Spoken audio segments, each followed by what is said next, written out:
सोचिए आधी रात का समय है, आप कहीं पर जा रहे हैं, सड़क पूरी तरह से सुनसान है, कोई भी इंसान का नामो निशान वहाँ पर नहीं है।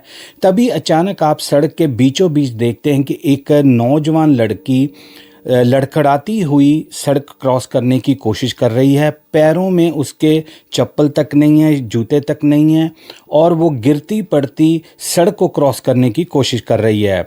जब वो आपको देखती है तो कहती है कि हेल्प मी, मेरी मदद कीजिए। मैं आपसे सवाल करता हूँ कि क्या आप ऐसी स्थिति में आप उसकी हेल्प करोगे या नहीं? ये सवाल मैं आपके लिए छोड़ देता हूँ। ऐसी सी ही स्टोरी मैं आज आपके लिए लेके आया हूँ कि किसी बंदे ने ऐसे ही एक लड़की की हेल्प करने की कोशिश की और हेल्प करने के कुछ देर बाद ही उस बंदे की और उसके परिवार की ज़िंदगी हमेशा के लिए बदल के रह गई। वो बंदा इस इंसिडेंट को आज भी सोच के कांप जाता है, डर जाता है। ये है आज की हमारी कहानी। आगे जाने से पहले दोस्तों एक हम्बल रिक्वेस्ट है कि हमारा 1 लाख का जो पहला टारगेट है उसको पूरा करने में सिर्फ 1500-1600 हमें सब्सक्राइबर और ज़रूरत है। मैं आपसे रिक्वेस्ट करूंगा कि अगर अभी तक आपने इस चैनल को सब्सक्राइब नहीं किया तो इस वीडियो को देखते हुए कर दे, ताकि जो हमारा पहला गोल है इस जर्नी का हम उसको पूरा कर सके। चलिए अब स्टार्ट करते हैं आज की हमारी क्राइम स्टोरी को। ये जो घटना है ये शुरू होती है 38 साल 38 ईयर ओल्ड रेचल जोन्स के साथ। रेचल जोन्स जो हैं वो स्टैफर्डशायर एक जगह है यूके में, ये वहाँ की रहने वाली हैं। ये अपने 5 बच्चों के साथ अपने पति के साथ उस एरिया में रहती थीं। होता क्या है कि 18 अप्रैल 2022 की रात जब ये घर में थी तो इसकी अपने पति के साथ रेचल की कहासुनी हो जाती है। कोई किसी बात के करके इनमें कोई तकरार हो जाती है। तो रेचल अपने पति को ये कहती है कि तुम भाड़ में जाओ, मैं अपने दोस्तों के साथ बाहर घूमने के लिए जा रही हूँ, नाइट आउट के लिए जा रही हूँ। नाइट आउट मैं उनके लिए देसी भाषा में बता रहा हूँ, जिनको नहीं पता, जिनको पता वो तो ठीक है, जिनको नहीं पता। नाइट आउट दोस्तों एक टर्म यूज़ होती है बाहर की कंट्री में, ख़ास तौर पे यूके में यूज़ करते हैं जब लोग बाहर दारू सिक्का पीने के लिए जाते हैं, या आप कह लो कि पार्टी करने के लिए जाते हैं, तो वो कहते हैं नाइट आउट के लिए जा रहे हैं। तो रेचल अपने पति के साथ अपने बच्चों को वहाँ छोड़ के कह रही मैं अपने फ्रेंड्स के साथ नाइट आउट के लिए जा रही हूँ। वो घर से निकलती है और एक जगह पे जाके वो अपना दारू वगैरह पीनी शुरू कर देती हैं। वहाँ पर जब दारू पी रही होती है अपने फ्रेंड्स के साथ, तो वहाँ पर भी इसके साथ कोई इशू होता है। जो लोग वहाँ पर खड़े होते हैं तो वहाँ से भी इसको निकाल दिया जाता है कि तुम भाई अपने घर में जाओ, तुम अपनी सेंसेस में नहीं हो, हमें ना तकलीफ़ दो। तो ये अपने दोस्तों से अलग हो जाती है और कहती ठीक है जी, मैं अपने घर जा रही हूँ, फिर जाओ तुम भी भाड़ में, तुम भी जाओ, मैं भी जा रही हूँ। उस दिन रेचल का दिन नहीं था, तो काफ़ी लेट नाइट का समय बताया जा रहा है। रिपोर्टली भी जा रहा है कि 2 बजे का रात का समय था जब ये एक टैक्सी को बुलाती है रात को और उसको बोलती है कि मुझे इस एड्रेस पे मेरे घर में छोड़ दो। टैक्सी आती है, टैक्सी वाले के साथ ये बैठ जाती है और टैक्सी वाला गाड़ी चला देता है। थोड़ी दूर जाते हैं तो ये टैक्सी वाले के साथ बहसना शुरू कर देती हैं किसी बात की, क्योंकि वो बंदी अपने सेंस में नहीं है, दारू पी रखी है, पूरा बुरा हाल है, कोई उसको पता नहीं चल रहा है। वो टैक्सी वाले के साथ बदतमीजी करनी शुरू कर देती है। टैक्सी वाला बीच रास्ते में ही इसको कहता है जी मैडम आप टैक्सी से निकल जाओ, मैंने नहीं आपको लेके जाना। वो कह रही है जी नहीं मुझे लेके जाओ। टैक्सी वाला कह रहा है देखो मैं पुलिस को कॉल करूंगा, आप मेरी टैक्सी से उतर जाओ, क्योंकि टैक्सी वाले जो यहाँ पर ख़ास तौर पे हैं उनको पता होता है कि यार ये बंदा मुसीबत ही है, रह नहीं दो, एवं इसके किराए के चक्कर में मेरा ही ना काम कोई ख़राब हो। तो कह रहा है जी नहीं उतर जाओ तो आप। वो जी इसको रेचल को रास्ते में उतार देता है एक जगह पर। अब वो टैक्सी वाला चला गया, ये अब वॉक करती जा रही है, ना इसके पैरों में बंदी के जूते हैं, कपड़े खिलरे पड़े हैं, कोई बुरा हाल है, जिसको आप कह लो नशे में लड़खड़ाती हुई झूमती हुई ये रोड के ऊपर ही चलती जा रही है। उधर से एंट्री होती है हमारे देसी बंदे की, जिसका नाम है सलीमुल्लाह। सलीमुल्लाह की उम्र है 34 साल और ये उसी रोड से अपने घर की तरफ जा रहा होता है। जब ये देखता है कि रेचल जो है वो लड़खड़ाती हुई जा रही है, तो ये बंदा एक गुड विल की तरीके से, मतलब कि उसकी हेल्प करने के तरीके से, ये बंदा रेचल के साथ जाके गाड़ी खड़ी कर देता और उसको कहता है कि आप ठीक हो। ये नॉर्मल चीज़ें हैं यूके में, कोई ये अजीब बात नहीं सलीम ने करी थी, ये आम कर देते लोग एक गुड विल के लिए कि चलो यार किसी को कोई नुकसान ना हो जाए। तो सलीम जब पूछता है जी आप ठीक हो, तो कहती जी मुझे ऐसे ऐसे टैक्सी वाले ने निकाल दिया है टैक्सी से, अब मैं पैदल घर जा रही हूँ। तो कह रहा कहाँ रह रही हो, तो वो उसको बता देती है। सलीम कहता है कि वो तो काफ़ी दूर है, आप अगर माइंड ना करो तो मैं आपको छोड़ देता, आओ जी। अब सलीम को कुछ नहीं पता था कि उसने भाई सारे दिन की रेचल की जो मुसीबतें थी ना अपने गले में हार की तरीके से वो डालनी है। उसको क्या पता बंदे को। यहाँ पर मैं कह रहा था कि आपको क्वेश्चन कर रहा था क्या आप मदद करते या नहीं। जो आगे इवेंट होने वाले हैं दोस्तों, आप सुन के आपके, अब मैं कह रहा हूँ कि कानों में से धुआं निकल जाएगा कि यार कौन लोग हैं, यार कौन है ये। तो सलीम उसको गाड़ी में बिठाता होगा, हाँ जी मुझे छोड़ दो। वो उसके एड्रेस की तरफ, उसके घर की तरफ जाना शुरू कर देता है। रास्ते में सलीम उससे बातचीत करता है, भी हाँ क्या हुआ। तो वो कहती जी हाँ मुझे ऐसे, मेरे 5 बच्चे हैं, मुझे घर वाले ने ऐसे किया वैसे किया, मुझे वहाँ से भी निकाल दिया। तो ऐसे बातें चीतें करते जा रहे हैं।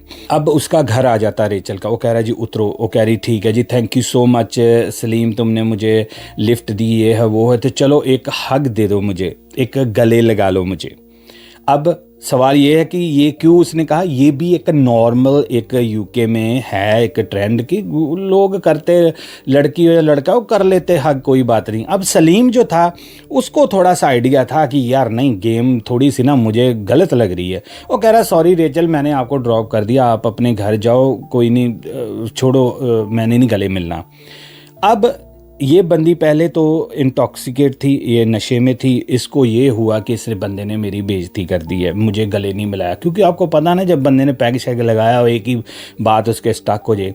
रेचल घर के अंदर जाती है, ये सलीम मुल्ला अपने वहाँ से छोड़ के अपने घर की तरफ बढ़ जाता है।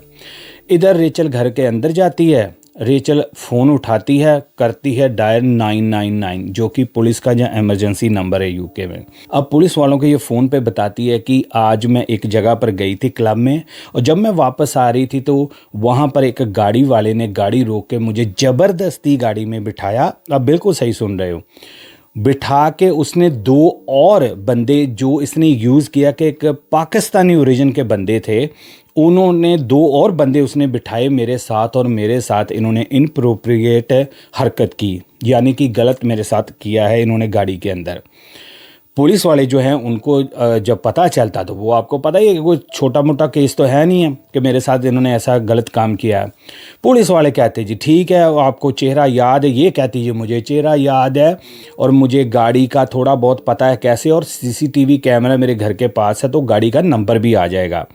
अब सोचो कि सलीम ने, बंदे ने किया था एक अच्छा काम कि चलो यार एक औरत है, कोई रास्ते में कुछ हो जाए, तो उसने तो बेचारे ने भला किया था। इसने जी वो बंदे का झूठी उसका पर्चा करवा दिया पुलिस के। पुलिस वाले जो हरकत में आ जाते हैं, पुलिस तुरंत उसके एड्रेस पे पहुंचती है, सारा उसको बताती है, अपने को बना के अपने पास से ही ये है वो है। पुलिस वाले सीसीटीवी कैमरा चेक करते, वहाँ पर वो गाड़ी का नंबर आ जाता, रजिस्ट्रेशन प्लेट, और यहाँ यूके में सारा कुछ लिंक है नंबर प्लेट पे। नंबर प्लेट से ही आपका सारा जन्म पत्री जो है खुल जाती है। पुलिस ने उसका एड्रेस वगैरह लिया। पुलिस ने अगली मॉर्निंग में जाके तो डोर नॉक कर दिया सलीम मुल्ला का। सलीम मुल्ला ने दरवाज़ा खोला तो पुलिस वाले कह रहे आओ जी आज आपको हम लिफ्ट देंगे। वो कह रहा जी क्या हुआ जी? वो कह रहा जी आओ, आपके ऊपर इतने संगीन रोप लगे हैं, आप क्या नींदें पूरी कर रहे हो?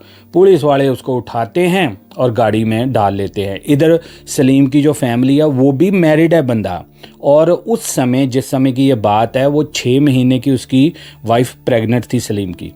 आप सोचो कि उसके ऊपर क्या बीती होगी। पुलिस वालों ने बता दिया जी इसने ये हरकत की है रात को। सलीम की घरवाली ने भी पूछा होगा कि आपने ऐसा किया, तो कह रहा हाँ मैंने लिफ्ट तो दी थी, मैं आपको एक्सप्लेन, जहाँ पर आपने कहा मैं एक्सप्लेन करूँगा, अगली बंदी को भी ये लगा होगा कि हो सकता है ऐसा कांड हुआ हो।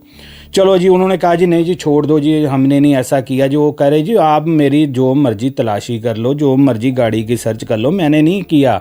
वो सलीम को लेके तो चले गए जी पुलिस स्टेशन। वहाँ पर सलीम को रिपोर्ट में जो बताया गया 30 घंटे, मतलब यह लगा लो 1.5 दिन तकरीबन इन्होंने, पुलिस ने वहाँ पर इसको रखा कस्टडी में, और इसको यहाँ तक बोला गया कि हम तेरा फलाना टेस्ट कराएंगे, तुम काना टेस्ट कराएंगे, टेस्ट करवाएंगे कि तूने कोई ऐसा गलत। वो कह रहा भाई मेरी सुनो, वो लेडी बड़ी शातिर दिमाग है, मैंने तो सिर्फ हेल्प की है।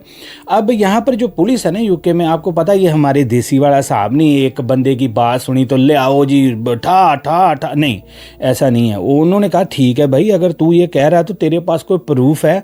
सलीम ने भैया वैसा एक अपना एक कह रहे ना एक वेपन रखा था, एक हथियार अपना एक पत्ता ऐसा रखा हुआ था जिसकी वजह से सारा केस ही साफ हो गया। वो क्या था कि सलीम ने अपने मोबाइल फ़ोन को रिकॉर्डिंग पर लगा दिया था उस समय।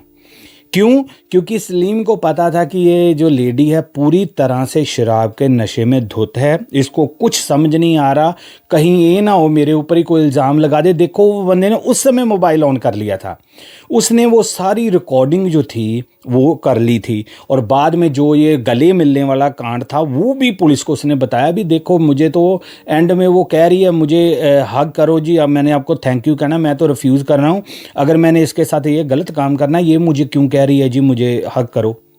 वो कह रहा है मैंने तो अपनी सेफ्टी के लिए ये बनाई है वीडियो कि मेरे को कल को ये ना कह दे भी तुमने मेरे साथ जब कुछ ऐसा गलत काम किया। वो कह रहा है इसीलिए मैंने ये वीडियो बनाया। पुलिस वाले जो वीडियो देते हैं उसमें रेचल की आवाज़ आ रही है, कह रही है can I give you hug. तो उन्होंने कहा चलो तो आपको बताते हैं हक कैसे देते हैं। ओ जी पता चल गया जी, ये बंदे का बेचारे को फंसा रही है। 1.5 दिन पुलिस वालों ने सलीम को अंदर रख के तो कहा चलो जी जाओ हम अब देखते हैं आगे क्या करना। पुलिस वाले इधर से एक और टीम भेज देते हैं 5 बच्चों की मदर रेचल के पास। वो कह रहे रेचल का दरवाज़ा खड़ा है, रेचल जी आइए बाहर, आज ना हम आपको पैग शैग लगवाते हैं, आ जाओ। वो कह रही क्या हुआ जी, पकड़ लिया बंदे को? कह रहे जी हाँ बंदा पकड़ लिया, आओ जरा आपको बताते हैं क्या क्या उसने मान लिया है। वो जाते हैं जी, वो फ़ोन पे ऊपर क्लिप दिखा देते हैं। वो कह रहे जी क्या है जी? और कह रही है सॉरी मैं ना डर गई थी, मैं तो फलाना मेरा वो ना मुझे कह रहा था कि तेरे को मैं ऐसे कर दूंगा मैं वैसे कर दूंगा, मैंने डर के बयान दिया। पुलिस वालों को पता, आपको उसको उनको टेक्निक होती है कि कैसे बकवाना है। पुलिस वाले ने कहा देखो अगर तुम कोऑपरेट नहीं ना करोगी और उसने बंदे ने केस तेरे से डाल दिया तो तेरे को और मुश्किल हो जाएगी, जो भी बात है तुम सही सही बता दो। वो कह रही जी मैं था ही नशे में, मैं टल्ली थी, मेरे को कुछ नहीं पता क्या नहीं मेरे से गलती हो गई है। पुलिस वाले कह रहे अब ये गलती तो हो गई है ना, अब फिर इसको तेरे को हर्जाना तो देना ही पड़ेगा। वो कह रही है जी बातचीत करके कह रही है अच्छा ठीक है जी मैं जाऊँ, उसने भी केस रफा दफा कर दिया। पुलिस वाले कह रहे ये कोई करियाने की दुकान नहीं है कि जहाँ पर आप आए थे कि 1 किलो चीनी दे दो, तो कह रहा नहीं जी मैं चीनी नहीं दे। वो कह रहे पुलिस स्टेशन है, तुमने मजाक बनाया, तुमने पुलिस को मिस इन्फॉर्मेशन दी थी, उसकी वजह से अब तेरे ऊपर केस चलेगा। और अब क्योंकि वो बार बार कह रही थी कि इसने कुछ, पुलिस को भी ये था कि दोनों के पक्ष जानने जरूरी, इसलिए इसको जो था 3 साल का समय लग गया। तो अब आके जो पुलिस ने इसी महीने फरवरी में 2026 में रेचल जोन्स को कटघरे में ले आए और उनसे बातचीत की जज ने, और कहा देखो आपने एक बंदे को जिसने आपकी हेल्प करने की कोशिश की उसके ऊपर ही आपने ये जो इल्ज़ाम लगा दिया झूठा, जिसकी वजह से उसकी वाइफ जो उस समय प्रेग्नेंट थी, आप सोचो उसकी मेंटली हेल्थ क्या हो सकती थी, उसके बेबी को नुकसान हो सकता था। जो सफरिंग से वो बंदा निकला उसकी कौन हर्जाई करेगा पूरी। आप कह रही हो जी मुझे माफ़ कर दो, क्योंकि ये बार बार अदालत में यही कह रही थी कि मुझे माफ़ कर दो, एक जेन्युइन मिस्टेक में से होगी, मैं नहीं अब आगे से करूँगी। वो कह रहे हो बंदे को सलीमुल्लाह को वो अपना नेबरहुड छोड़ना पड़ा था दोस्तों, क्योंकि एक देसी बंदे ने एक गोरी के साथ ऐसा किया हो तो आप हिसाब लगा लो गोरे क्या करेंगे। उसको अपना मोहल्ला छोड़ना पड़ गया अगले को भी, नहीं यार लोग मुझसे बातें बना रहे हैं, सोशल मीडिया के ऊपर बातें होनी शुरू हो गई थी, लो जी एक बंदे ने गाड़ी में ऐसा किया एक बंदी के साथ। ऐसे करके जज ने कहा आपने उनकी लाइफ को मिजरेबल बना दिया था, ऐसा कि वो सपने में भी नहीं सोच सकते कि एक मदद करने के लिए किसी को ऐसा आप कर सकते हो। सारी दलीलें और सारा कुछ सुनने के बाद जज ने रेचल जोन्स को 2 साल की कैद सुना दी कि आपने एक बंदे की लाइफ को नाइटमेयर बना दिया था और ख़ुद भी आप बच्चों वाली हो। तो रेचल को उसी समय हथकड़ियाँ लगा के जेल ले जाया गया। इधर जो सलीमुल्लाह था और उसका परिवार था उन्होंने भी चैन की सांस ली, क्योंकि इतने सालों से 2-3 सालों से वो बेचारे पता नहीं क्या क्या सुन रहे थे लोगों से, क्योंकि लोगों को यही कह रहे थे, वो कह रहे थे आपने किया होगा जी ऐसा, कि एक हेल्प करने की वजह से एक बंदे ने इतनी ज़्यादा अपनी जो थी लाइफ एक कह लो कि नर्क बना दी थी।